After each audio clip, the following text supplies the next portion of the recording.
Okay, here we go. The Planet Mikey Show. He's about to get crazy and wild. Stay for a while. Don't touch your radio dial. Mikey Show. Kicking it back, sports talk. Listen to that and stay tuned for some giggles and laughs. Go.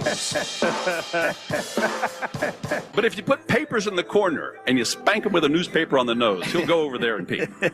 Well, I don't know. I've had bad experience with monkeys. Welcome to the Planet Mikey Show. That's all over now. I'm on a no monkey diet. You know, I'm done with that.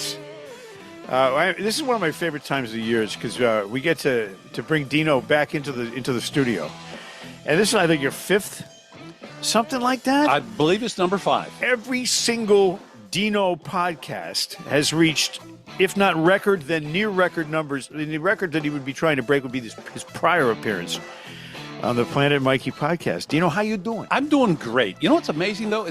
Doesn't it seem like it was not a year ago we did this? It's every year before I go back to Florida. Yeah. Every year before I get back to Florida. I know. And it seems like, what would you say it feels like how long ago we did this and sat here? 4 or 5 months ago. Exactly. Yeah. Exactly. It's You know unbelievable. why? Because we're getting fucking old. Yeah, you get old, and the pages come off the calendar like in a movie, like they're showing the passage of time. Exactly. Here comes March, April, May. Yeah. But it's good to see you, and Let me ask you this: since we're talking about pages of time already, I'm going to take control of this for a minute. You're not always in I'm control. ready. I'm ready. What are the things at your advanced age, and you can share it if you like how old you are? Yeah. I just turned 73 in March. Yeah. I know you're younger than that. A little bit. But what shit is not working for you anymore? You just said it. In every possible way you can think of. Well, I always go back to the Dick Raditz line after his 65th doctor's appointment. But he's 65. I said, "What did the doctor say?" He told me at my age, never waste a hard-on and never trust a fart. That's a good idea. It's exactly true. Yeah. Both of those things are true. But what's not working for you right He was now? only 67 when he died, Dick Raditz. Really? Can you believe that? Whoa. Yep, and here we are, 70-something. Yeah, 70. And Smitty looking better than both of us combined. Wow, look at he's ripped. God, he looks Smitty. not a day over 59. Not a deal. But you, and I... You never answered my question. Oh, what was the question? I'm not going to let you go. What doesn't work? What is not functioning well for you at this advanced stage? All the pickup lines that used to work for me. What sign are you? Well, so you're a Harvard student, are you? How about this? Here's the best one. Hey, nice bum. Where are you from? Right. But I am going to try that one next time. It's a good one. Really, nothing works the same at the advanced stage. Yeah. Except I think my long-term memory has overtaken every bit of my short-term How could memory. that possibly have happened to you? Of all people in the world, how could the memory loss be a situation? Well, it's the unimportant shit that happened today. How does it manifest itself? You trying to recall a name? Well, no. It's me walking around asking my wife, Christine, have you seen my keys? And she says, did you look in your hand? And I'm like, oh! There they were. Right there. Yeah. It's pretty bad. But you have had, and I'm glad you're here for a number of reasons. Obviously, you do a great podcast, and you're a great conversationalist, as Smitty will tell you. But you also dodged some bullets. Oof. And if you don't mind talking about it, then I would like to get the rundown from you because you came real close. Real close. Yeah. To the big bus. What happened? Well, I should back it up and say this is really the first time I've talked about it, with the exception of a couple of people, maybe 3 or 4 people. Yeah. And I'd always said, as my life progressed from Channel 7 to WEEI to retirement to Venice to all that, wow, this is going pretty good. And I had this sort of looking behind my shoulder kind of thing, when is the bus going to hit me? And the bus hits everybody. Yeah. At some point. Wouldn't you agree? Oh, sure. I don't mean death, because we're all going to be in the dirt at some point. Setbacks. Big setbacks. Big setbacks. Yeah. Getting hit by the bus. And I looked at my contemporaries, Mike and Bob, they sort of got hit by the bus. Lynchy and Loby. Yeah. And I kept saying to myself, oh boy, when are you going to get hit by the bus? and it was something that was actually not front of mind, but back of mind. Sure. From age 60 on after I retired. And in January, I started having problems eating more than 2 or 3 bites of food. sounds weird, right? It sounds like a great weight loss plan. Yeah. But I'd have 1 or 2 bites of food and I'd be, wow, I can't eat anymore. And if I tried to, I would get sick and have to get rid of it. Yeah. And this went on for all of Definitely indicative of some big problem when you don't want to something, eat. yeah, because I could do like a Whopper burger and a large fry and chicken nuggets. Yeah. No more in January. I said, that's really weird. So I went and got 4 separate tests, and each one was not really definitive, but indicative, but not conclusive. So I had a what's it called with the women's on the stomach? The Gynecologic ultrasound. Thank you. They put the stop it. pap smear. Not a pap. Oh, okay, good. Not a pap smear. Because I would have been alarmed by that too. No. It was an ultrasound where they put the jelly on your belly. Yes, and they, to see the baby. Exactly. Yeah. And that was the first one. And they said, it kind of looks like it's a problem on your pancreas, like maybe a growth.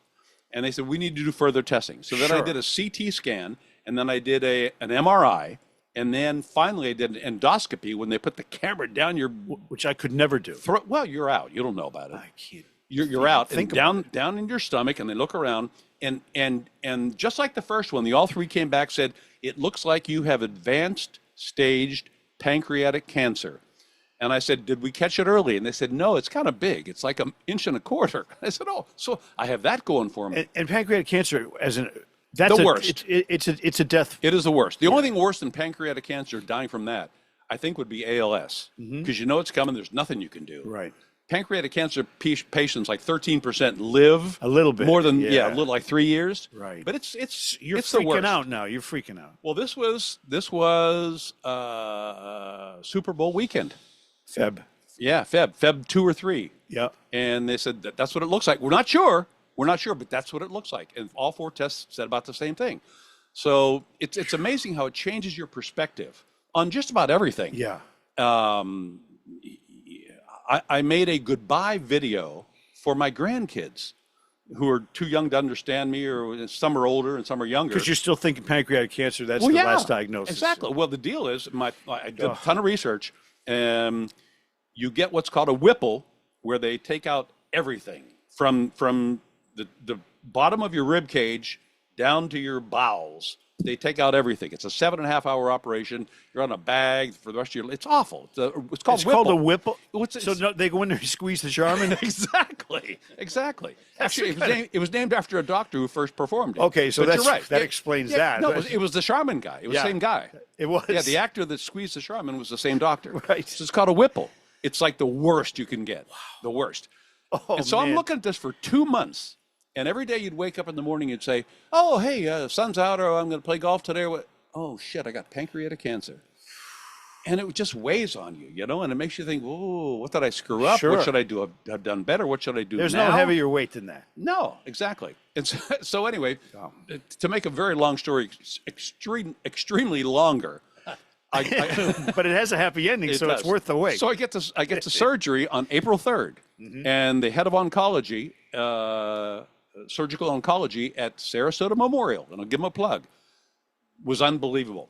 But he looks me in the eye as they're about to put the first narcotic in my arm to put me to sleep, says, you understand, depending on what we find in there, we're looking at a 7.5-hour Whipple if it's bad.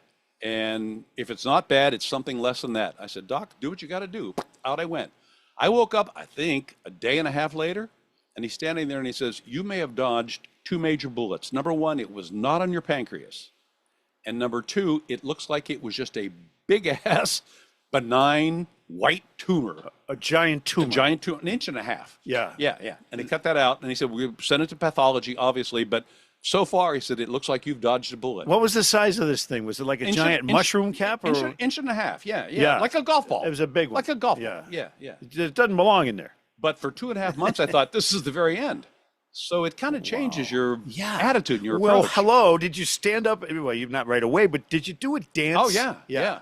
I mean, some kind of celebratory, crazy, I'm going to live. And I don't want to be cliche about this, but things like, a double bogey doesn't seem to fucking matter anymore. I had 2 of them yesterday. Exactly. And look at me. I was able to go out there and make a couple of double bogeys. Right. It's like a good thing. Wow. So it kind of changes your perspective. Yeah. But I've saved the goodbye video. You did. For my grandkids.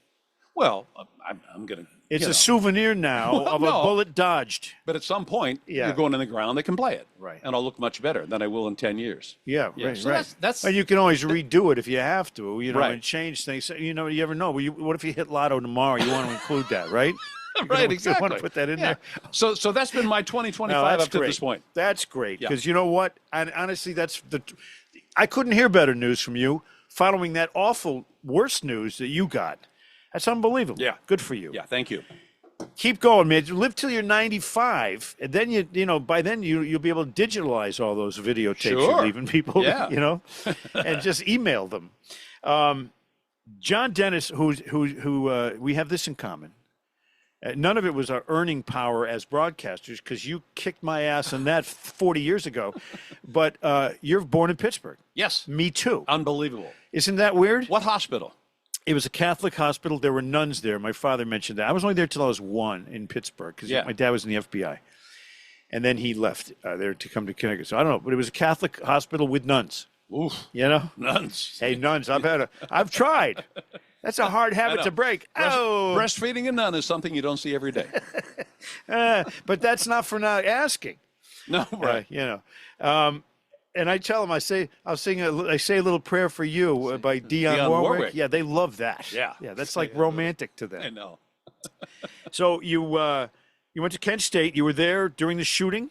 No, I You was got there after. I was a senior in high school. Okay. When the shootings took place. But you went there anyway. I went there anyway. May 4th, 1970. I'm a senior in high school, already accepted to and decided to go to Kent State. Yeah. So they shoot 13 kids.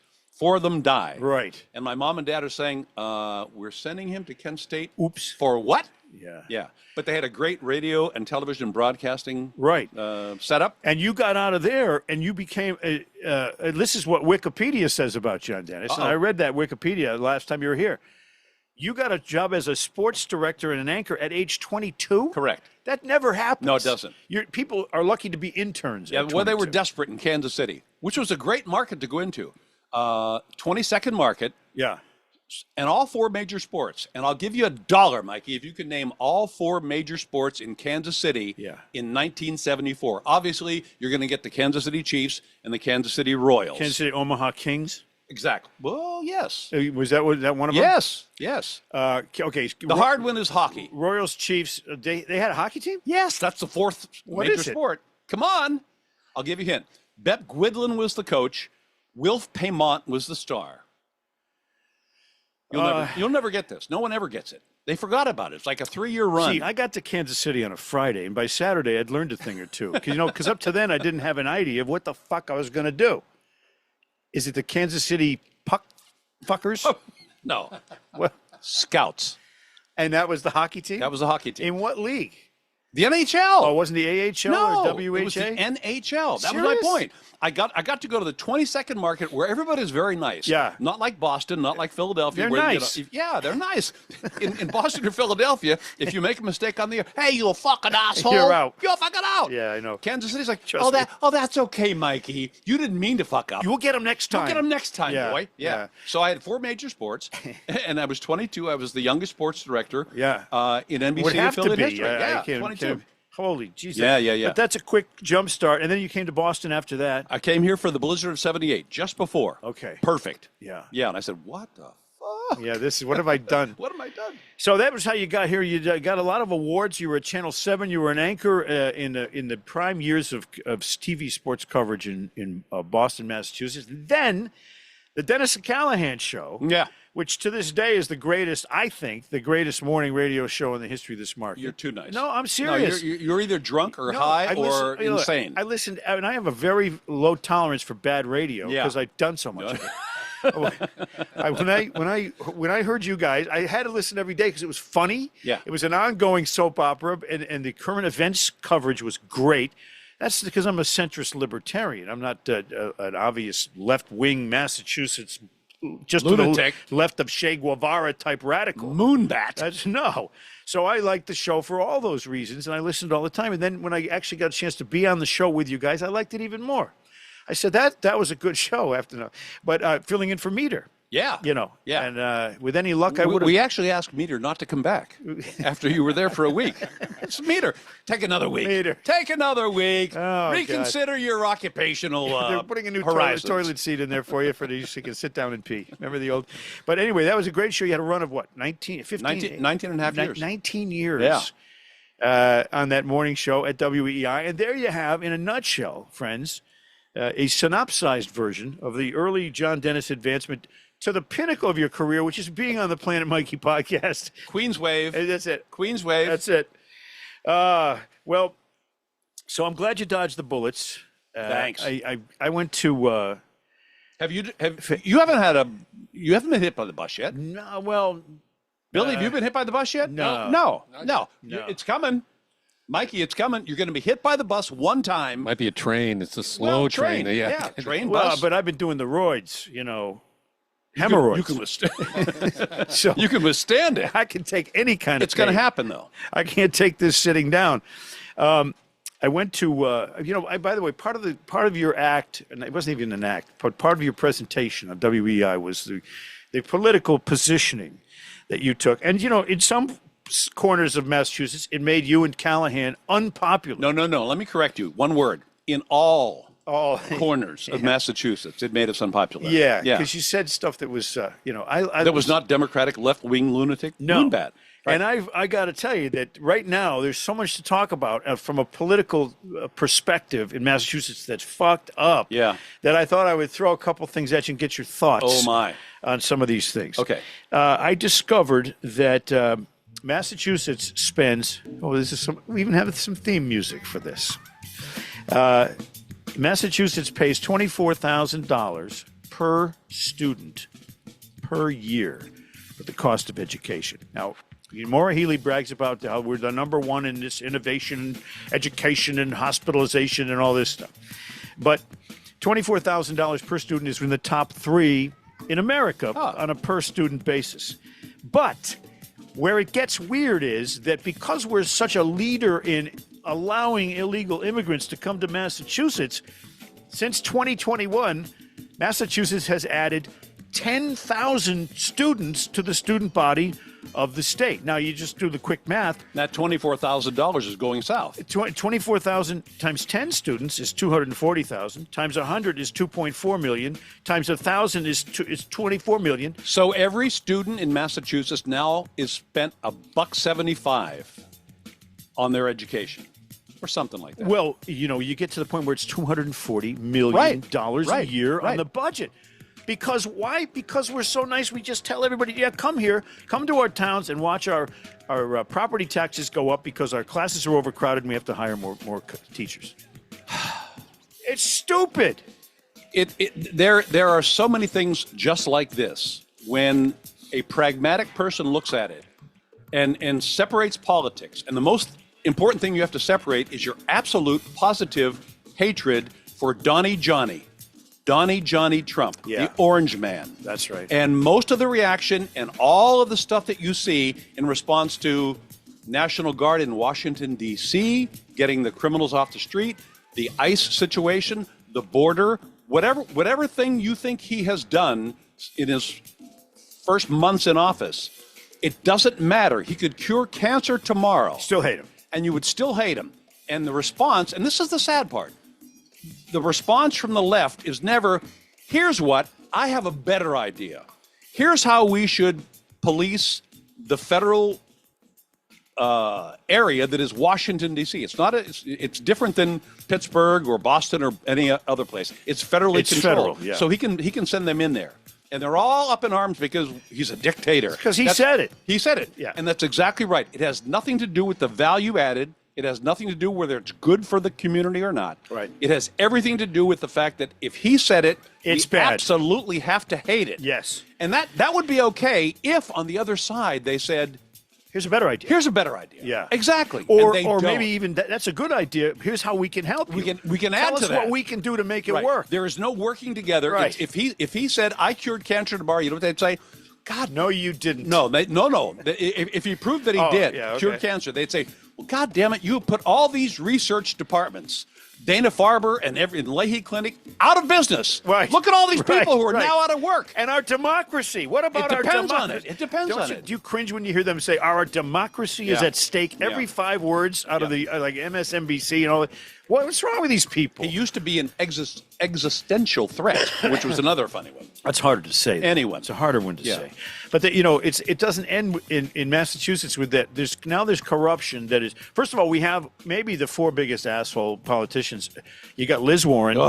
You got Markey. Ayanna Pressley, who hates white people. You got Markey, who's an idiot, and then you got Maura Healey and Mayor Wu. Yeah. They're all way There's way a five-some, too far. huh? Oh my God!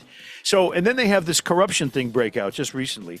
Well, you had Tanya Fernandez Anderson. Oh, the city councilor. Yes, Yes. she's corrupt. You had Stephen Tompkins, the sheriff, who just got busted for trying to extort Marijuana people. A marijuana See, business. that's a bad idea. I hate that. You would agree with that. I would do it if I could. But you got, I mean, it's a real problem because they don't even realize how stupid it makes them look when they, corruption in the government is, nobody likes that. Everybody hates you when you do that. And then, but that's not all there is. There's Chris Flanagan. He's a guy involved in the construction industry. I guess he's a representative out of the Cape.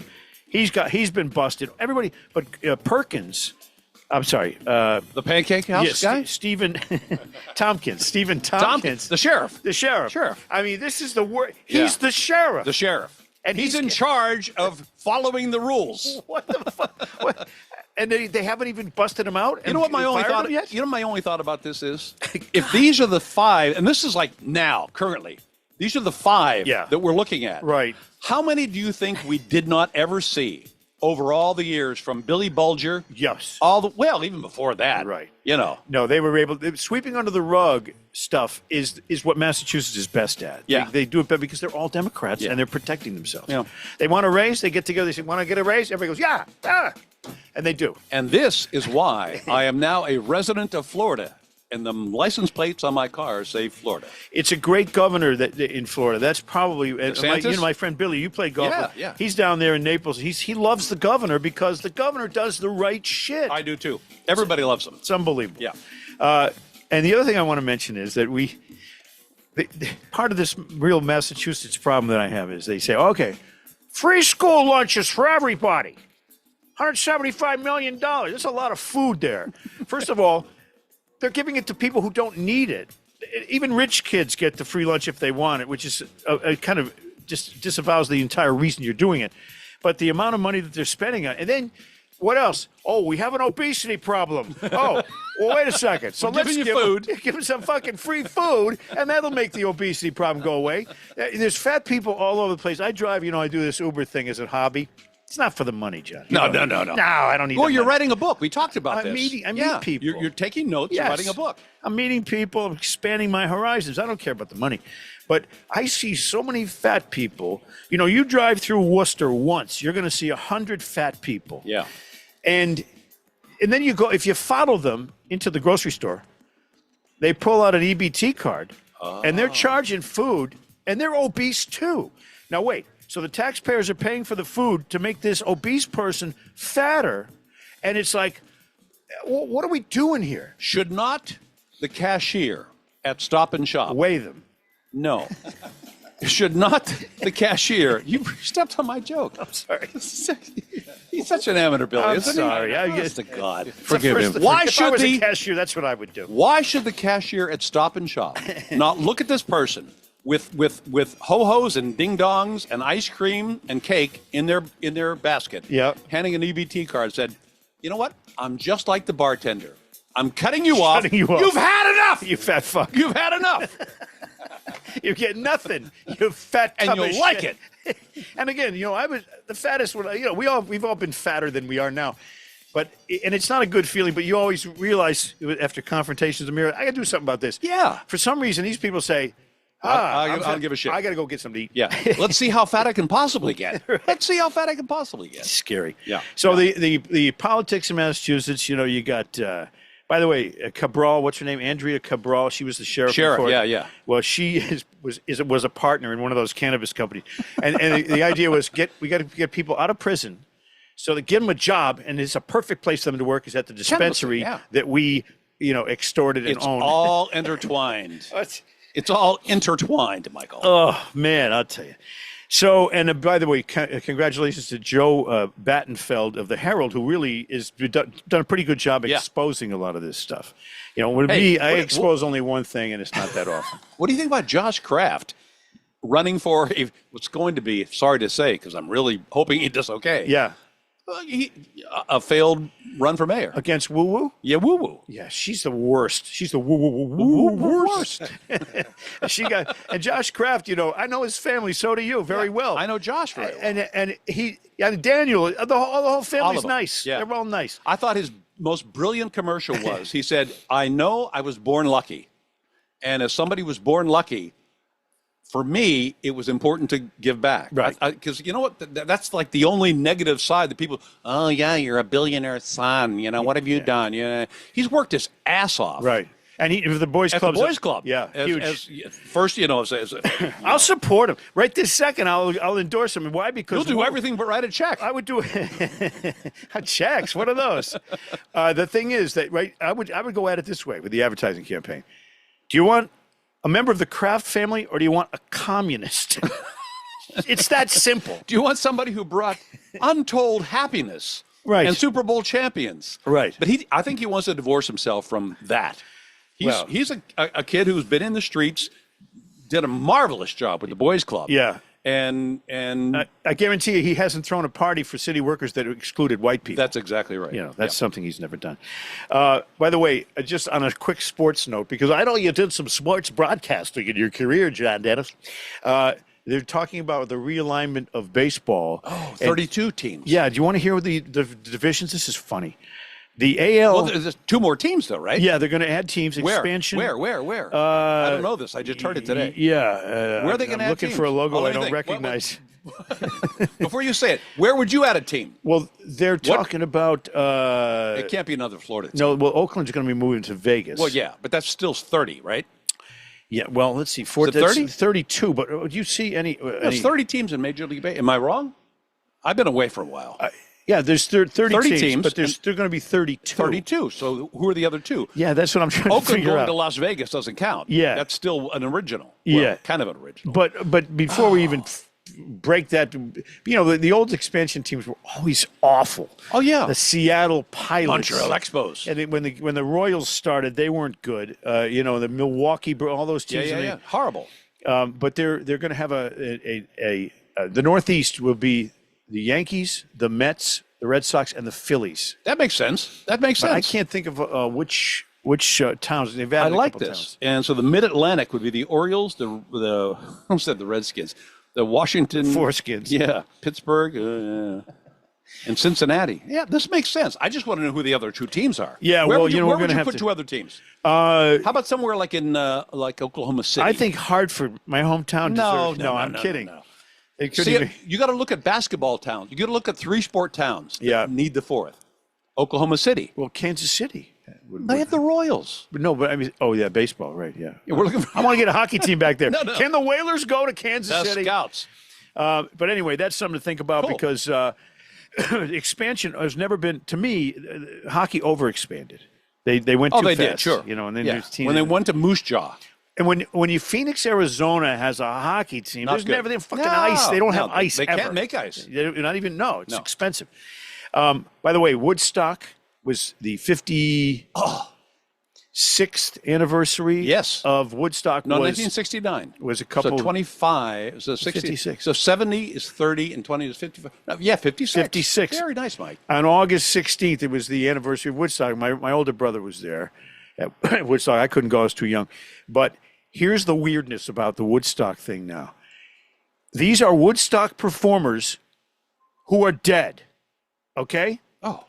Keith Moon, Jimi Hendrix. Yeah, no question. Sly Stone, Janis Joplin, Ravi Shankar. You didn't know he was dead. He just died. Melanie Pasfa.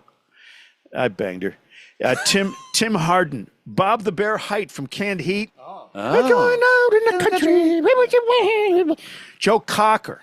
Well, Jerry Garcia, Paul Butterfield, Leslie West, the singer and the guitar Mountain. Yep. I love Mountain. The band had Danko, Robbie Robertson, Levon Helm, dead. Dead. Alvin Lee from 10 Years After, dead. Johnny Winter, dead. That's a list of people. You know that old song, Rock and Roll Heaven? Yeah. I know they'll have a hell of a band. Well, now they should redo this whole thing because everybody's dead. 56 years. Well, keep in mind, they were all probably 18, 19, 20, 21, 22, yeah, right? yeah. So call it 20.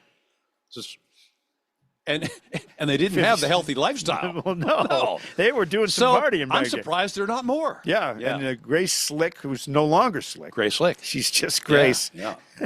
She's kind of Grace dried out. Well, I was doing my own musical thing in 1969 in high school. What was that? We had a group called You had a band. Well, no, I didn't have a band. I was invited to play in a band. But what instrument? I didn't know you even had the musical. Really? Yeah. What would you think? What would you think? Were you a flautist? No, but I had flatulence. Oh, good. Okay. I hope you didn't have flatulent flautism. Because that's more like a. Are you ready for Tommy James? Yeah. Oh, yes, I am. Oh, you got. Yeah. You got I heard you say something. Yes. Okay, go ahead. No. Surprise. Well, Music. Oh. Oh, yeah. Oh. 1969. Yeah. Woodstock is happening. Yes. I'm in a group in Trafford High School in Trafford, Pennsylvania. Okay. And guess what the name was? Names are always hard to come by. The name of the band. Yes. They were always hard, like, stupid names. The Funky Bunch. No. I mean, what was just no. I just mean generally famous names that were bad. Okay. The Box Tops. Well, stupid name. Yes. Right? Well, right. But unless Yeah. you turn them in and get the prizes, you get the souvenirs. Exactly. We were called the Out of Sights. Oh. Huh? Yeah. The Out of Sights. But you meant it. And we really were. No. The people who heard us play wanted us to be out of sight. Out of sight. So guess what instrument? I'll tell you what. There was, in the group, the Out of Sights, was a drummer. Yeah. David DiRinaldo played Farfisa organ. Oh, He was the rich kid in town. the combo compact organ. That's a good one. Two levels, right? yeah. Farfisa organ. We had two guitar players, lead and bass, Yeah. and me. Tambourine. At times. I did play the maracas? I could do that. I was good at the tambourine. Yeah, we couldn't get that guy off his No, organ, though. I was Clarence Clemens, baby. Sax? Yes, sir. Shut the Yes, fuck up. sir. Yeah. You played sax? Yes, sir. Holy shit, I didn't know that. Yep. So did you take saxophone lessons in high school? Oh, I took saxophone lessons in like 6th grade. Yeah. Yeah, Emil Di Lorenzo was my music teacher. He used to take the baton, those Yeah. plastic batons, Yeah. and he would bend it and have it right next to my hand. And if it hit a bad note, boom, he'd let it go, smack my hand. Masochistic It was instructor. bad. It was bad. Anyway, so it was one thing I was pretty good at. I was on the rusty trombone was my thing. I was good with dare that. you. I was really good with that. So you were in a band. In a band. In Pennsylvania. In Pennsylvania. And nothing ever came of it. Well, nothing. Here was the end, the denouement, as the French say, the unraveling. We were booked to open for a group called the Raconteurs at a teenage nightclub, I think in Irwin, Pennsylvania. And we're all fired. It's like our sure. first Big paying gig. gig. Yeah. We'd send them. I don't know how they found out about Big it. stuff. They invited us. Said, "You're going to open. We need you to do 20 minutes max. Okay, 20 minutes max. Yeah. For a group called the Raconteurs. They're pretty damn good, and we want you to get them all revved up." So we came out here. We played, and it was like I suppose You and your sax. me and my sax, and David DiRinaldo and his organ. And he was So my sax- pounding on that organ. My sax, his organ. And it was clear from like halfway through our first song that they could not wait for us to get the fuck off the stage so they could hear the Raconteurs. It'd be like opening for Taylor Swift. Yeah. Like, do you think those girls, the 70,000 girls at Gillette Stadium, who opens for Taylor Swift? I don't even know that. Or gynecologist. Whoever. Hey. I'm sure they're saying, okay, you're good. Yeah. Yeah. Get off. Where's Taylor? Right? Right. This was that Right. times 10. Yeah. So this group Or times 100. times maybe. 100. So we never got to 20 minutes. We did 10. We did half, like 2.5 songs. Yeah. Get the fuck off. So we did. The the Raconteurs came on. Is there any video or audio of that? No. That's too bad. And it was pretty clear. And we stood off to the side. We took our little tiny amplifiers, my little saxophone, his little Farfisa organ. Sure. And we went off to the side to watch the Raconteurs, The real guys. come on stage. What are these people? What are these people dying to see? Here's what they ended up seeing, Billy, if you can. My baby does the hanky panky. Wait a minute. The Raconteurs were Tommy James and the Shondells? Before they were Tommy James and the Shondells. Play it, baby. Man, a loving man, say, They had hits. They had a lot of hits. Name them. I Think We're Alone Now. Yeah, I think we're alone now. That's redone by Debbie Gibson or something like that, right? Wasn't it? Oh, I think we're alone now. No, Mirage.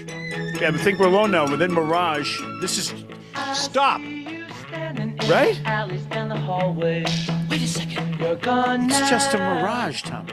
I run to touch you, but It's not even real. People forget how many hits they had. Getting together is better than ever. Getting together. He had a lot of hair, that guy. I am so happy, babe. Sounds like the Partridge Family. It kind of does. What was that Yeah. era? Tony Oh, Boy. big one. That's a big one. Billy Idol redid it. Yeah. But the original was better than Billy Idol's. There's more. They had more hits. Crimson and Clover. Joan Jett did the remake of this. Yeah, that's See, if people are doing remakes of your songs, you were successful. Yeah. He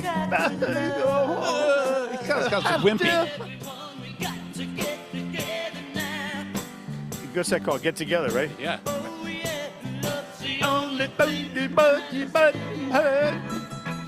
Oh, this is my favorite Tommy James song. Summer 1969. Crimson and Crystal Blue Persuasion. Crystal Blue, yeah. This is a great song. Tremendous song, and it was played all summer, every Yeah. day, by Yeah. every station. I don't know this. I don't know this either.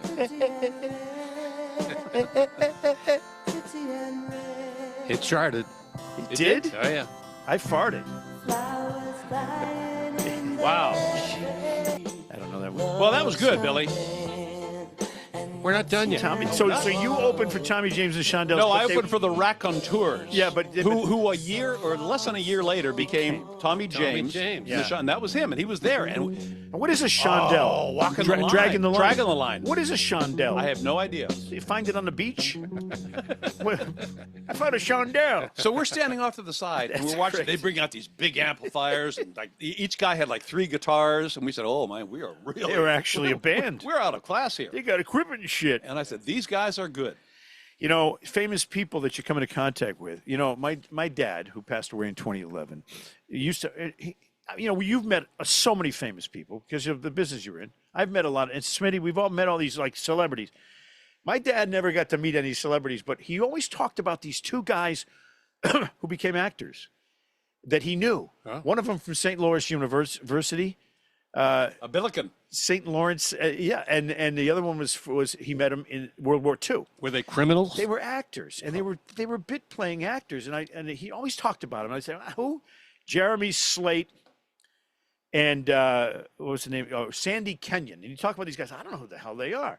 Well, the other night I'm watching Gunsmoke, as I do a lot. A lot, You know, yes. because this is what my life is about. At least now. half of Gunsmoke he does a lot. That's right. Just the smoke. Yeah. I still got a hot thing for Miss Kitty, even though she's Miss been Kitty. dead for 30 years. It's hot.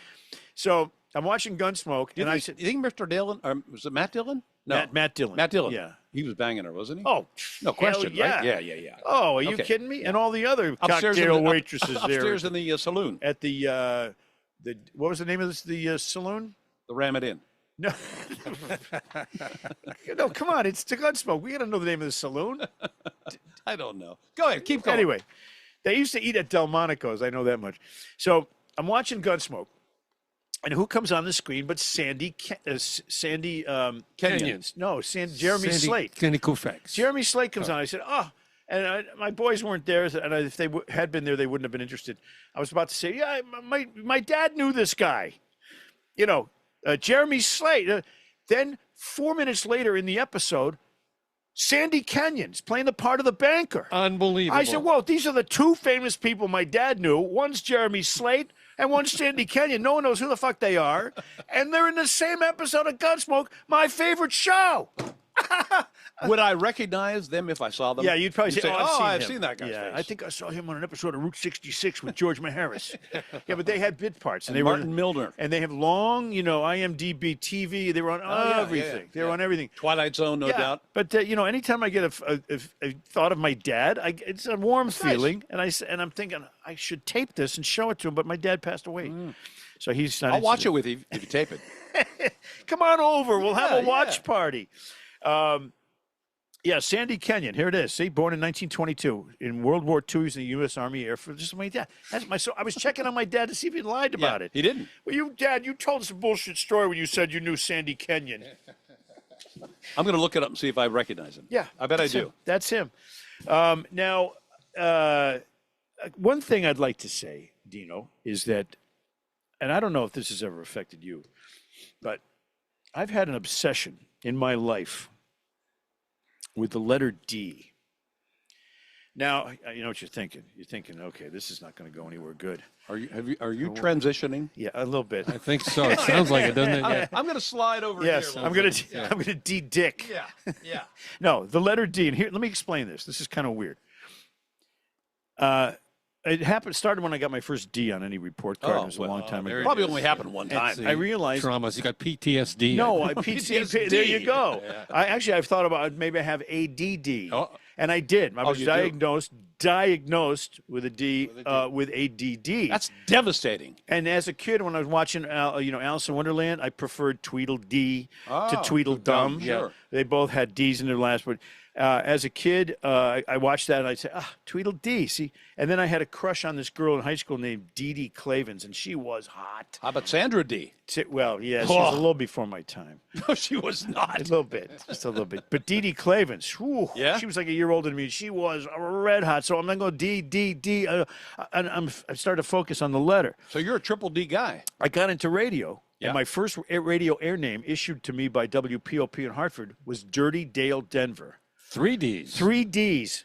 And I was so now I'm going, okay, Wait a this minute, is stop. They assigned that to you? Yeah. You didn't get to pick it? My name was Mike Adams, and they already had the jingles pre-recorded for their jocks. Oh, so you they- were just jumping in for the guy who was dead. Dirty Dale Denver. Dirty Dale Denver. So I'm like, okay, triple D. And now I never got to work at the Big D in Hartford, which is WDRC. So that I missed out on. But I was Dale Denver on POP. Then I bought a DQ, a Dairy Queen. Oh, sure. In the 1980s with my brother. When I was in radio. You did not? Yeah. You owned a Dairy Queen? I owned a DQ. Oh. In Vernon, Connecticut. How old were you? 30. We would have been best friends. He would have Jesus. free on the house shit On the from me. house, Yep. no kidding. So now I own the DQ, and I was working in radio, and I got that novelty song by Rick Dees, Disco Duck. Remember that one? Yes. Disco Duck. There's 3 Ds involved in that thought. Yeah. I have avoided VD and ED pretty much in my life, and I've never had an OD, although I've come that's close. Important, yeah. I've come close. Say OD. I do love the cup size double D. Wow. That's Who doesn't? how can you go wrong And with on that? Christmas morning, it's triple D. How can you go wrong with that? Motorboat. I had a couple of events with the Vernon PD, where I got busted at a car wash. Yeah. That was awful. With like a roach. Yeah, I Yeah. had like maybe a little more than a roach. they busted me, and it made all the papers. That's so good. And my TV career ended because of HD. There you go. You know, that was the end of that.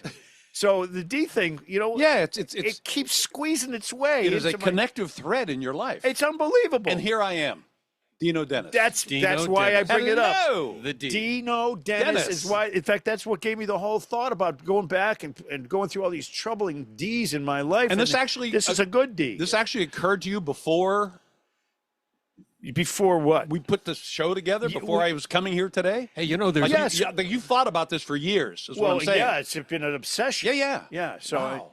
and there's nothing I can do about it. there's also When you have nausea, heartburn, indigestion, Diarrhea.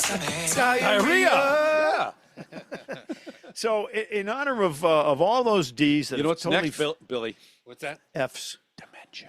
Dementia. Dementia. You know, you might have something. You're onto something. Yeah, Did you hear about the diarrhea. old guy that went to the doctor? He was feeling poorly. No. And the doctor looked at him, did some exams, some tests, and came back about an hour later. Said, he's an old guy. Mr. Smith, I have some bad news for you.